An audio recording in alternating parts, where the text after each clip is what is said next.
পেহেলগামে পর্যটকদের উপর হামলার ঘটনায় দ্য রেজিস্ট্যান্স ফ্রন্ট তাদের সংশ্লিষ্টতা অস্বীকার করেছে।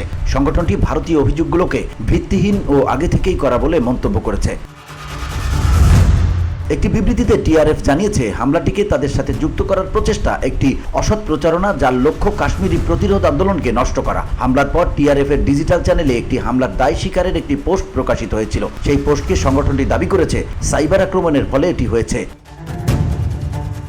এছাড়া টিআরএফ জানায়, তাদের অভ্যন্তরীণ নিরীক্ষায় রাষ্ট্র সমর্থিত ডিজিটাল আক্রমণ শনাক্ত হয়েছে যা ভারতীয় সাইবার গোয়েন্দাদের দ্বারা পরিচালিত হতে পারে। টিআরএফ ভারতীয় কর্তৃপক্ষকে অভিযুক্ত করে বলেছে, তারা আগেও এ ধরনের কৌশল ব্যবহার করেছে যাতে বিভ্রান্তি সৃষ্টি ও রাজনৈতিক উদ্দেশ্য হাসিল করা হয়। টিআরএফ দাবি করেছে, এগুলো নতুন কিছু নয়। ভারত অতীতে বৈধ আন্দোলনগুলোকে খারাপভাবে উপস্থাপন করতে এমন কৌশল ব্যবহার করেছে।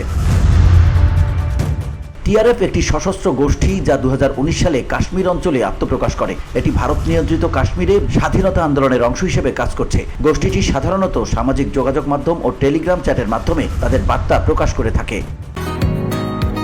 বসুন্ধরা, উত্তরা, বনশ্রী, কুড়িল ও বাড্ডা সহ রাজধানীর বিভিন্ন স্থানে অভিজাত ও অত্যাধুনিক মানের ফ্ল্যাট কেনার এক নির্ভরযোগ্য প্রতিষ্ঠান প্লেজেন্ট প্রপার্টিজ লিমিটেড।